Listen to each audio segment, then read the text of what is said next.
So you're tackling the CFP exam? This explainer isn't about what's in the official study guides. Nope. This is about the stuff people wish they knew before they walked in. The crucial advice you usually only learn the hard way. Let's get right into it.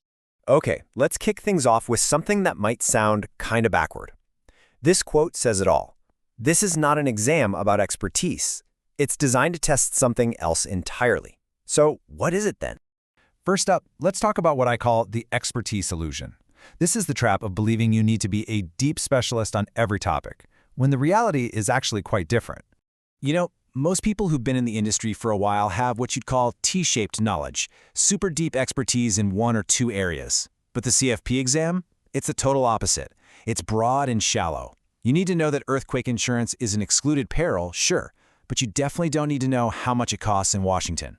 The exam is all about breadth, not that super specific, real-world depth. Point number 2, and this one's a biggie, the inevitable setback. Look, let's just be honest with ourselves.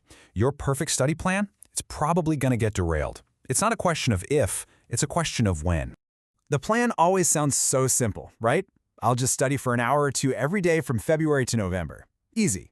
But then reality hits. 6 months fly by and you've only gotten through like 6 lessons. And that's totally normal. The material can be so dense and, let's face it, dry. Procrastination happens. The last thing you should do is beat yourself up about it. Success here isn't about having a perfect record. It's all about how you bounce back. First, you've got to acknowledge where you are, no judgment.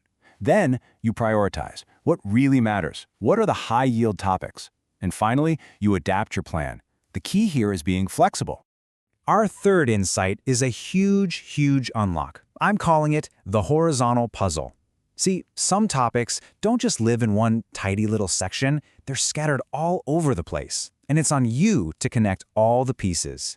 Think about something like life insurance. You'll find a piece of it in retirement planning, another piece in tax planning, and another in insurance planning. The curriculum kind of hands you these separate puzzle pieces. Your job is to be the one who sees the big picture and snaps them all together to see how that one topic works across all 3 areas. Number 4. Okay, this is a super tactical secret that can make a massive difference, and it's all about when you schedule your test. Seriously, if you haven't registered yet, lean in for this one. Whatever you do, don't book the very last available day of the cycle. You'll just spend that final week totally stressed out, losing momentum. Here's the pro move. Book the first Monday. Why? Because you get that whole weekend before for one last super focused push. You can walk into that exam coasting on all that fresh energy. And finally, let's talk about the big day itself. This thing isn't just a test of your knowledge. Nope, it's a mental marathon. It is all about stamina. Just think about it. 6 hours, 170 questions. That's not just a test of what you know. It's a test of pure, raw endurance. This quote just nails the feeling, doesn't it? During a long practice exam, you hit a wall where your brain just checks out.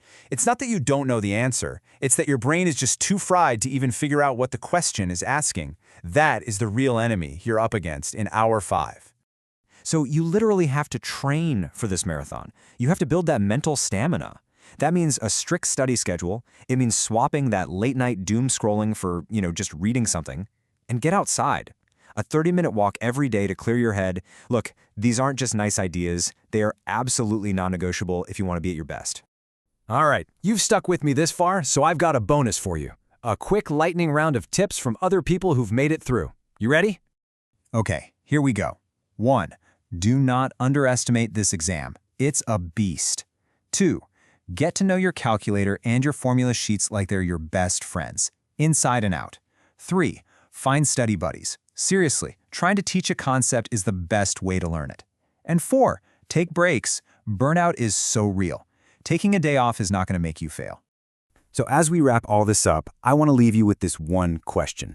Passing the CFP exam, it isn't just about putting in hundreds of hours. It's about strategy, it's about stamina, and it's about understanding what this test really is. It forces you to ask yourself, are you just studying hard or are you actually studying smart?